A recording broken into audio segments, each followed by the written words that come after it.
Hello friend, आज की इस क्लास में आप सभी का स्वागत है। आज की इस क्लास में हम लोग सामाजिक विज्ञान और हिंदी के बहुत महत्वपूर्ण ऑब्जेक्टिव क्वेश्चन करने वाले हैं। तो आप लोग क्लास में अंत तक बने रहिएगा और क्लास अच्छा लगेगा तो क्लास को अपने दोस्तों तक भी शेयर कीजिएगा। और इसका नोट्स लेना होगा तो आप हमारे व्हाट्सएप ग्रुप में जुड़ सकते हैं, जिसका लिंक डिस्क्रिप्शन में दिया हुआ है। तो चलिए क्लास को स्टार्ट करते हैं। तो आज का हमारा सबसे पहला क्वेश्चन है कि दाढ़ी बनाने में कौन सा दर्पण उपयुक्त है। दाढ़ी बनाने में कौन सा दर्पण उपयुक्त है? तो अवतल दर्पण। कौन सा दर्पण? अवतल दर्पण। फिर क्वेश्चन है कि स्पेक्ट्रम में किस रंग का किरण का झुकाव सबसे अधिक होता है। स्पेक्ट्रम में किस रंग के किरण का झुकाव सबसे अधिक होता है? तो बैगनी रंग हो जाएगा। कौन सा रंग हो जाएगा? बैगनी। याद रखिएगा, बैगनी हो जाएगा यहाँ पर। ठीक है, कौन सा रंग? बैगनी हो जाएगा। फिर आगे क्वेश्चन है कि विद्युत फ्यूज धारा के किस प्रभाव पर कार्य करता है। विद्युत फ्यूज धारा के किस प्रभाव पर कार्य करता है? तो ऊष्मीय प्रभाव पे कार्य करता है। किस प्रभाव पे? ऊष्मीय प्रभाव पे। याद हो जाएगा। फिर आगे क्वेश्चन है कि डेंगू उत्पन्न करने वाले मच्छर कहाँ रहते हैं। तो डेंगू उत्पन्न करने वाले मच्छर साफ पानी में रहते हैं। कहाँ रहते हैं? साफ पानी में रहते हैं। फिर आगे क्वेश्चन है कि लोहे की परमाणु संख्या कितनी होती है। लोहे की परमाणु संख्या कितनी होती है? तो लोहे की परमाणु संख्या 26 होती है। कितनी होती है?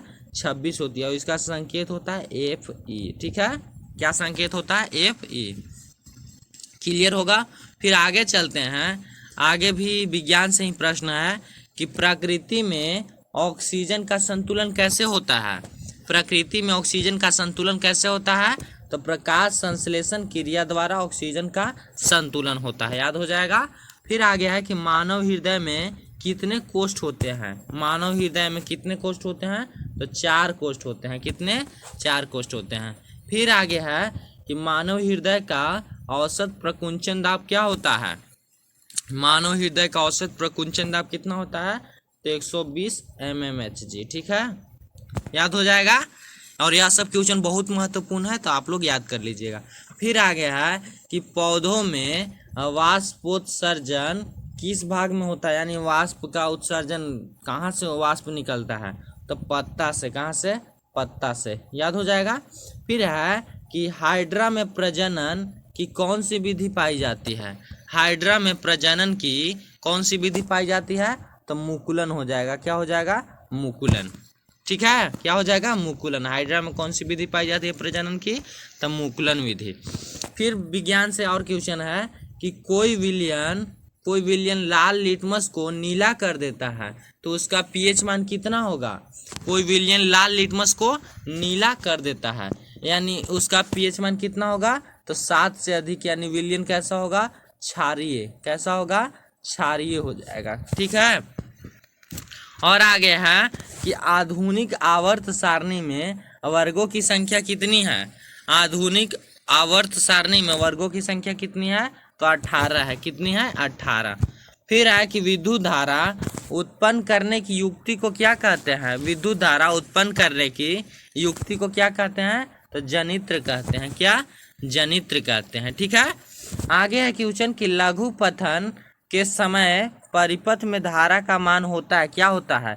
बहुत अधिक या बहुत कम या कोई चेंज नहीं होता है। ठीक है, तो लघु पतन के समय धारा में, यानी परिपथ में धारा का मान बहुत अधिक होता है। लघु पतन के समय परिपथ में धारा का मान बहुत अधिक होता है। ठीक है। फिर है कि ओजोन के एक अणु में ऑक्सीजन के परमाणु की संख्या कितनी होती है? तो 3 होती है। कितनी? 3। ओजोन का सूत्र होता है O3। याद रखिएगा आप सब। फिर आगे क्वेश्चन है सामाजिक विज्ञान से। तो पहला क्वेश्चन है सामाजिक विज्ञान का कि रूस में जार का अर्थ क्या होता है। रूस में जार का अर्थ क्या होता है? तो रूस में जार का अर्थ होता है सम्राट होता है। सम्राट या वहाँ का राजा। ठीक है। फिर है कि रॉबर्ट ओवेन कहाँ का निवासी था। रॉबर्ट ओवेन ब्रिटेन का निवासी था। कहाँ का? ब्रिटेन का रॉबर्ट ओवेन निवासी था। याद रखिएगा, कहाँ का? ब्रिटेन का। और यह क्वेश्चन बहुत महत्वपूर्ण है, इसलिए हम बार बार बोल रहे हैं। फिर है कि हिंद चीन में कोलोन किन्हें कहा जाता है। हिंद चीन में कोलोन किन्हें कहा जाता था। तो फ्रांसीसी नागरिक को हिंद चीन में कोलोन कहा जाता था। किन्हें? फ्रांसीसी नागरिक को हिंद चीन में कोलोन कहा जाता था। याद हो जाएगा। फिर है कि हिंद चीन में पहुंचने वाले प्रथम व्यापारी थे, व्यापारी हैं या प्रथम व्यापारी थे, तो पुर्तगाली थे। कौन थे? पुर्तगाली थे। ठीक है। फिर आगे क्वेश्चन है कि अंकोर वाट का मंदिर कहाँ स्थित है? तो कंबोडिया में। कहाँ स्थित है? कंबोडिया में। अब इसका निर्माण किसने करवाया? तो सूर्यवर्मन द्वितीय ने, राजा सूर्यवर्मन द्वितीय ने। फिर है हिंदी से क्वेश्चन कि सेन साहब की पांचों लड़कियां कैसी थी? सेन साहब की पांचों लड़कियां कैसी थी? तो सुंदर और सुशील थी। कैसी थी? सुंदर और सुशील थी। ठीक है।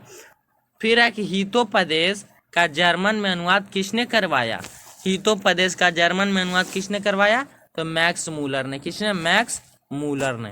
फिर है कि निर्वंश विद्या का संबंध किससे है?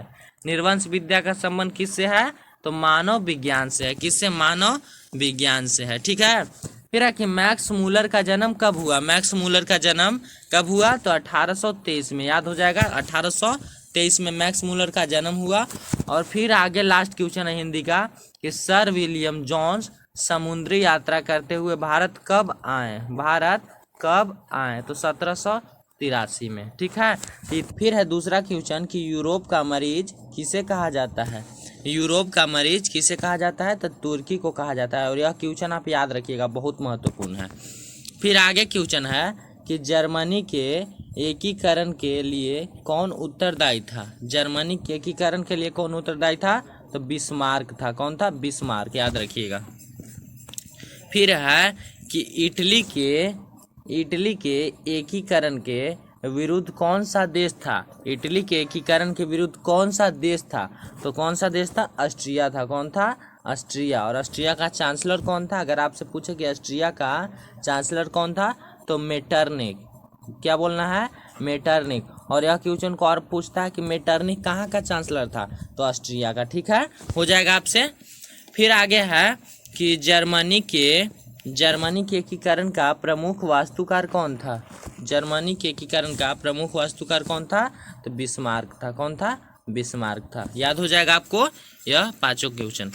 फिर आगे है कि रक्त एवं लौ की नीति का अवलंबन किसने किया? रक्त एवं लौ की नीति का अवलंबन किसने किया? तो बिस्मार्क ने ही। किसने किया था? बिस्मार्क ने। ठीक है। फिर है कि यंग यूरोप का संस्थापक कौन था? यंग यूरोप के संस्थापक कौन था या यंग यूरोप के संस्थापक कौन थे? तो इसका हो जाएगा यंग यूरोप के संस्थापक मेजनी थे। कौन थे? मेजनी थे। और मेजनी से और क्वेश्चन पूछता है कि मेजनी का संबंध किस संगठन से था? तो आप सभी को बोलना है कार्बोनरी से। किससे? कार्बोनरी से। ठीक है। और पूछ सकता है कि कार्बोनरी संगठन कब बना? यह क्वेश्चन अगर पूछे आपसे कि कार्बोनरी संगठन कब बना, तो 1810 ईस्वी में। ठीक है। फिर आगे है कि टीपू सुल्तान कहाँ का शासक था? टीपू सुल्तान कहाँ का शासक था? तो टीपू सुल्तान मैसूर का शासक था। कहाँ का शासक था? मैसूर का। याद रखिएगा, टीपू सुल्तान मैसूर का शासक था। ठीक। फिर है आगे कि किस युद्ध के बाद जर्मनी का एकीकरण हुआ? किस युद्ध के बाद जर्मनी का एकीकरण हुआ? तो इसका आंसर हो जाएगा सेडान का युद्ध। कौन सा युद्ध? सेडान का युद्ध के बाद जर्मनी का एकीकरण हुआ। फिर है आगे कि गैरीबाल्डी पेशे से क्या था, यानी काम कौन सा करता था? गैरीबाल्डी पेशे से क्या था? तो गैरीबाल्डी पेशे से एक नाविक था। क्या था? नाविक था। याद हो जाएगा, गैरीबाल्डी पेशे से एक नाविक था। ठीक है।